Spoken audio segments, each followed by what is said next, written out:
இந்த லெந்து நாட்களிலே நாம் சிலுவையை குறித்து தியானித்து வருகிறோம். இந்த நாளின் தியானத்திற்கென்று லூக்கா 23ஆம் அதிகாரம் 27, 28 வசனங்களை நான் வாசிக்கிறேன். அதிலிருந்து நாம் தியானிக்கலாம். திரள் கூட்டமான ஜனங்களும் அவருக்காக புலம்பி அழுகிற ஸ்திரீகளும் அவருக்கு பின் சென்றார்கள். இயேசு அவர்கள் முகமாய் திரும்பி, எருசலேமின் குமாரத்திகளே, நீங்கள் எனக்காக அழாமல் உங்களுக்காகவும் உங்கள் பிள்ளைகளுக்காகவும் அழுங்கள் என்றார். இந்த வசனத்திலே இரண்டு விதமான ஒரு கண்ணோட்டத்தை நாம் பார்க்கிறோம். இயேசு கிறிஸ்து காட்டிக் கொடுக்கப்பட்டார், அவர் கைது செய்யப்பட்டார், அவர் குற்றவாளிகளில் ஒருவராக எண்ணப்பட்டார், அவருக்கு சிலுவையிலே அவரை அறைந்து கொல்லும்படியான தண்டனை வழங்கப்பட்டது. அவரை சிலுவையில் அறைவதற்காக கொண்டு சென்று கொண்டிருக்கிறார்கள். தன்னுடைய சிலுவையை அவர் சுமந்து அந்த தெருவிலே அவர் நடந்து கொண்டிருக்கிறார். அப்பொழுது திரளான கூட்டங்களும் எருசலேமில் இருக்கிற பெண்களும் அவரை சுற்றி வந்து இந்த வசனத்தை, இந்த வார்த்தையை சொல்லுகிறதை நம்ம பார்க்கிறோம். அதற்கு இயேசு கிறிஸ்து சொன்ன மறு உத்தரவை நம்ம பார்க்கிறோம்.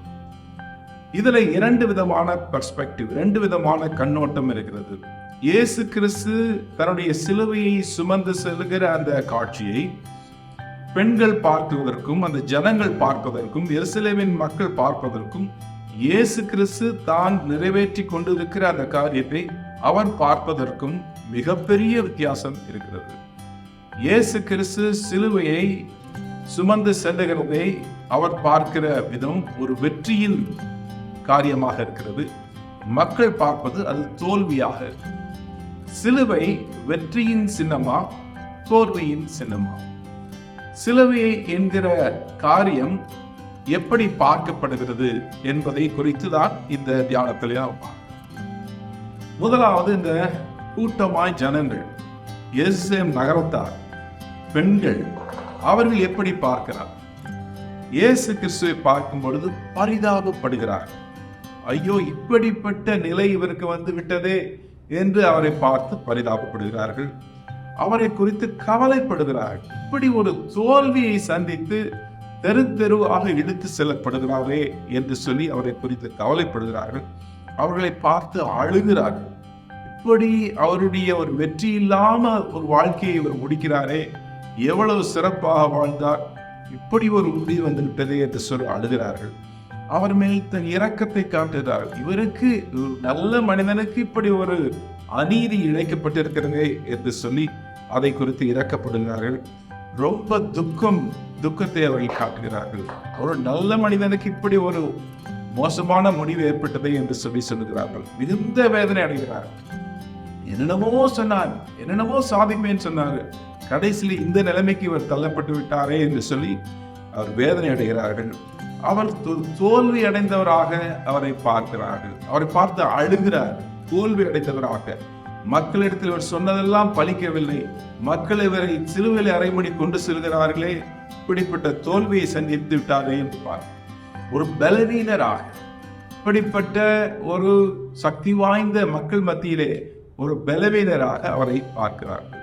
எந்த ஒரு உதவியற்ற நிலையிலே அவர் இருக்கிறதை, அவரை சுற்றி இருக்கக்கூடிய இந்த சட்ட திட்டங்கள், அந்த சமுதாயம், பரிசேயர், சதுசேயர், ரோம சாம்ராஜ்யம் எல்லாம் இணைந்து இவருக்கு விரோதமாக சட்டங்களை அமைத்து, சாட்சிகளை அமைத்து இவரை துன்பப்படுத்தி இப்படிப்பட்ட நிலைக்கு தள்ளப்பட்ட நிலையிலே அவர் கைவிடப்பட்டவராக, பரிதவிக்கப்படப்பட்டவராக, ஒரு நம்பிக்கையற்ற நிலையிலே அவரை பார்க்கிறார்கள்.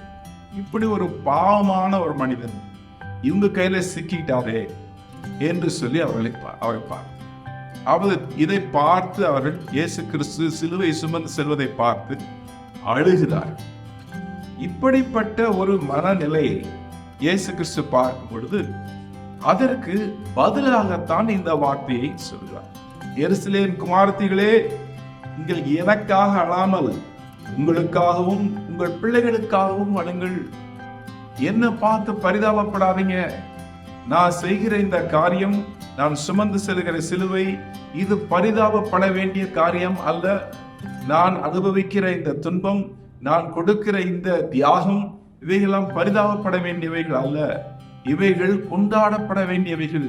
நீங்கள் யாரை குறித்து பரிதாபப்பட வேண்டும் என்றால், எதை குறித்து பரிதவிக்க வேண்டும் என்றால், உங்களை குறித்தும் உங்களுடைய பிள்ளைகளின் நிலைமைகளை குறித்தும் நீங்கள் பரிதவிக்க வேண்டும் என்று சொல்கிறார். 19 அதிகாரத்துல எருசலேம் நகரத்தை பார்த்து இயேசு கிறிஸ்து கண்ணீர் விட்டு அழுது என்று நம்ம வாசிக்கிறோம்.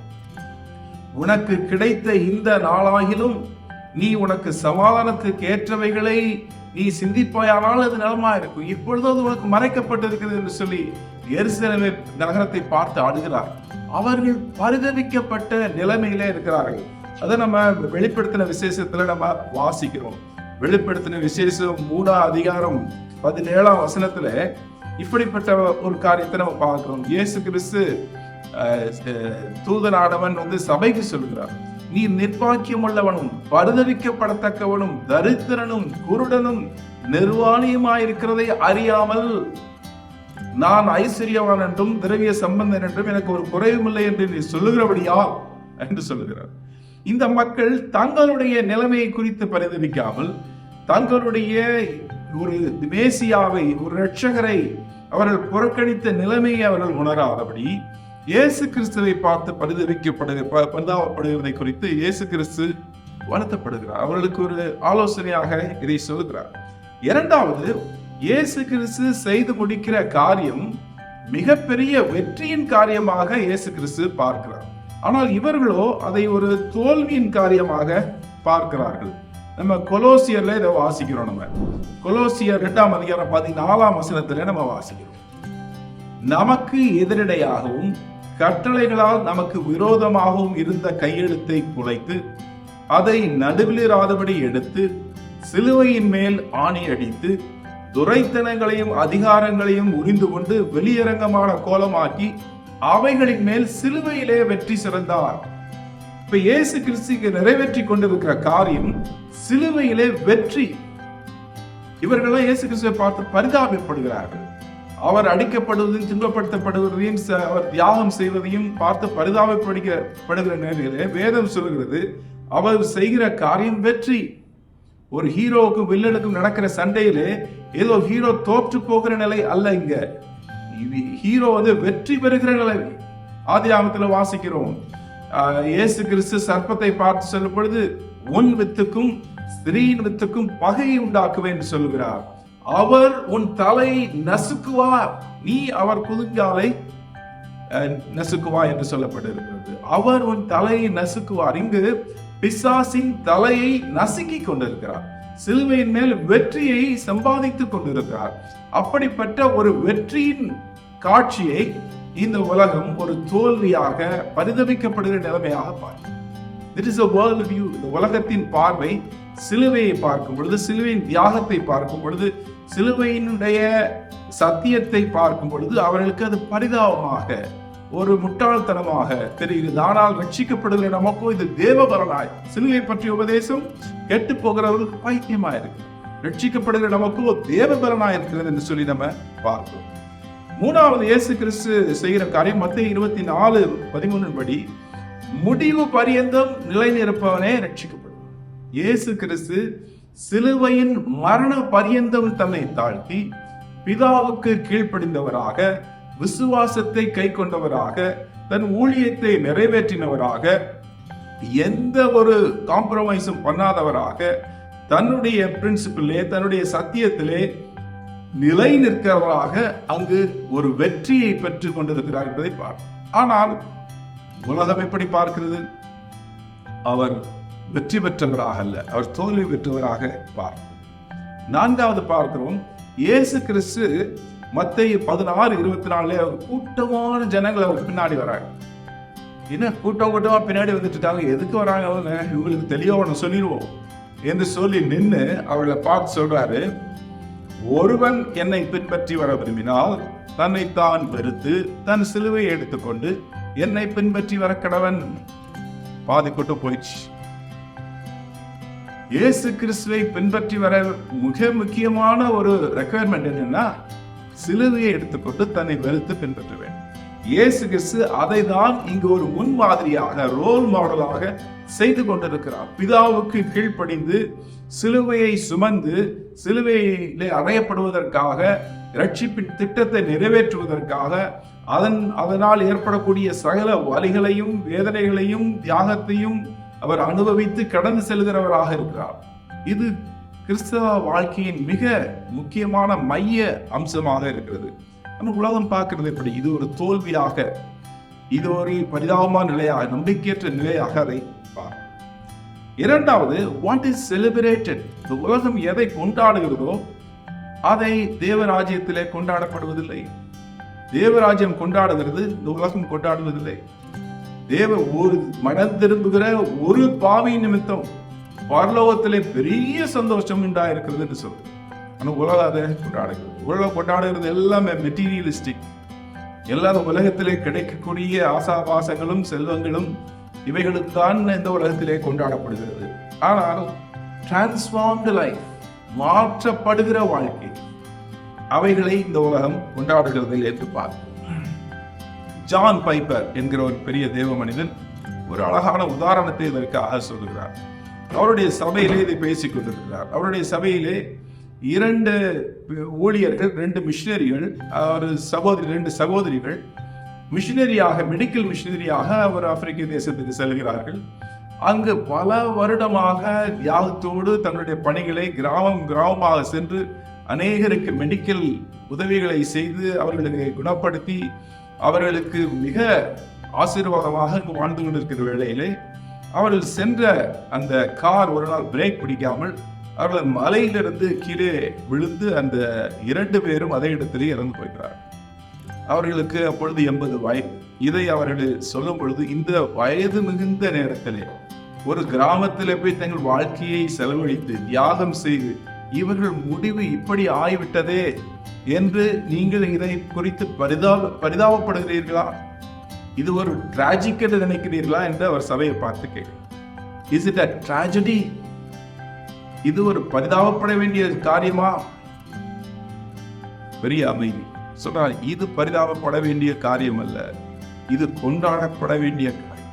அவர் வாழ்நாள் முழுவதும் தங்கள் வாழ்க்கையை மற்றவர்களுக்காக சமர்ப்பித்தது கொண்டாடப்பட வேண்டிய காரியம். ஆனால் எது ட்ராஜடி, எது மிகவும் பரிதாபமான ஒரு காரியம் என்பதை உங்களுக்கு சொல்லுகிறேன் என்று சொல்லுகிறார். அவர் சொல்லும் பொழுது அமெரிக்கன் ட்ரீம் அப்படிங்கிறத பத்தி சொல்லுகிறார். அமெரிக்கன் ட்ரீம் என்ன என்று சொல்லி ஒரு மார்க்கெட்டிங் மெட்டீரியல் எடுத்து வாசிக்கிறார். சீக்கிரமாக நீங்கள் இன்வெஸ்ட் பண்ணுங்கள், சீக்கிரமாக ரிட்டையர்ட் ஆகுங்கள், வாழ்க்கையை அனுபவிங்கள் என்று சொல்லுகிற ஒரு காரியத்தை எடுத்து வாசிக்கிறார். அதை குறித்து ஒரு தன்னுடைய டெஸ்ட் பண்ணி சொல்ல, நான் சீக்கிரமா இதில் இன்வெஸ்ட் பண்ண ஆரம்பித்தேன், எனக்கு நல்ல வருமானம் கிடைத்தது, இப்பொழுது நான் எனக்கு 50 வயது தான் நிறைவாக இருக்கிறது, நான் இப்பொழுது ரிட்டையர்ட் ஆகிட்டேன், எனக்கு நிறைய பென்ஷன் போல வருமானம் வந்து கொண்டு இருக்கிறது, பெரிய வீடு வாங்கிட்டேன், பெரிய பெரிய கார் வைத்திருக்கிறேன், இப்பொழுது எனக்கு எந்த வேலையுமே இல்லை, நான் சும்மா இருக்கிறேன், நானும் என் மனைவியும் பீச்சில் போய் அங்க இருக்கிற ஷெல்ஸ் எல்லாம் பொறுக்கி அதை ஒரு ஹாபியாக செய்து கொண்டிருக்கிறோம், எங்கள் வாழ்க்கை எவ்வளவு சந்தோஷமாக இருக்கிறது, நீங்களும் இப்படிப்பட்ட வாழ்க்கையை வாழ்வதற்காக இன்வெஸ்ட் பண்ணுங்கள் என்று சொல்றாரு. ஜான் பைப்பர் அதை கேட்டுட்டு சொல்றாரு, இதுதான் ட்ராஜடி. இந்த ஷெல் பொறுக்கி கொண்டிருக்கிறார்களே வாழ்க்கையிலே, இதுதான் சக்சஸ் என்று நினைக்கிறார்களே, இந்த வாழ்க்கை தான் மிகப்பெரிய அமெரிக்கன் ட்ரீம் என்று நினைக்கிறார்களே, இதுதான் ட்ராஜடி. Don't by it. இந்த மார்க்கெட்டிங்கை நம்பாத. இப்படிப்பட்ட வாழ்க்கையல்ல இயேசு கிறிஸ்து நம்மை அழைத்ததற்கு காரணம். இப்படிப்பட்ட வாழ்க்கையல்ல தேவராஜ்யத்தின் வாழ்க்கை. இது பரிதாபப்பட வேண்டிய வாழ்க்கை. அவள் இருவரும் தங்கள் வாழ்க்கையை மற்றவர்களுக்காக வெற்றி போட்டதுதான் கொண்டாடப்பட வேண்டிய வாழ்க்கை. எனவே உலகம் கொண்டாடுவதற்கும் தேவராஜ்யம் கொண்டாடுவதற்கும் பெரிய வித்தியாசம் இருக்கு. மூன்றாவதாக நம்ம பார்க்கிறோம், சிலுவையை எடுத்துக்கொண்டு கிறிஸ்துவின் பின்னாக செல்ல வேண்டியதின் அவசியத்தை இந்த சம்பவம் நமக்கு காட்டுது. 1 கொரிந்தியர் 2ஆம் அதிகாரம் நம்ம வாசிக்கிறோம். 1 கொரிந்தியர் 2ஆம் அதிகாரம் 2ஆம் வசனத்திலே,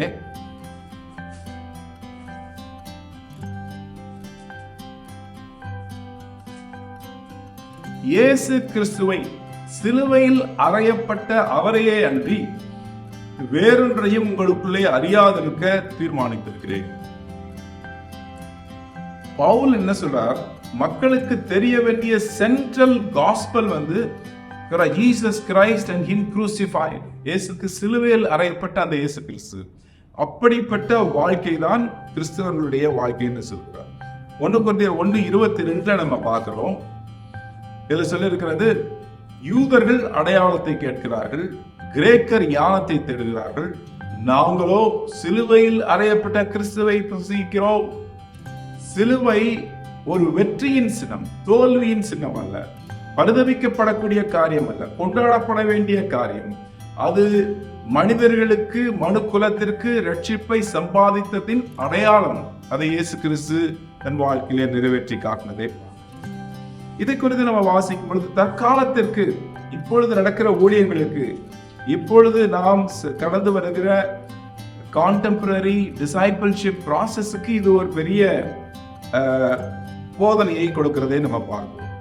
காஸ்பல் என்று சொல்லும் பொழுது, இயேசு கிறிஸ்து சிலுவையை சுமந்து பிதாவை பின்பற்றி தன்னை கீழ்ப்படுத்தி சிலுவையின் மரண பரியந்த உண்மையாக இருந்து பாடுகளை எல்லாம் அனுபவித்து நமக்கு ரட்சிப்பை ஏற்படுத்த அந்த ஒரு காஸ்பல், அந்த நற்செய்தி மக்களுக்கு ஒரு அப்பீலிங்காக இல்லை, அவர்களை ஒரு பெரிய கூட்டத்தை இழுக்கிறதாக இல்லை, அவர்களுக்கு அட்ராக்டிவாக இல்லை, இது மாஸ் கிரவுட் புல்லிங்காக இல்லை, மார்க்கெட்டபிளாக இல்லை, எளிதாக இதை நாம் மற்றவர்களுக்கு விற்றுவிட முடியாது. எனவே இந்த காலகட்டத்தில் என்ன நடக்கிறது? அதை அப்படியே மாற்றி, அதை கொஞ்சம் எளிதாக்கி, மற்றவர்கள் ஏற்றுக்கொள்ளுகிறபடி அதை மாற்றி பிரசங்கிக்கிற முயற்சியிலே அனைவர் ஈடுபடுகிறதை பார். அப்படி செய்யும் பொழுது அங்கு என்ன நடக்கிறது?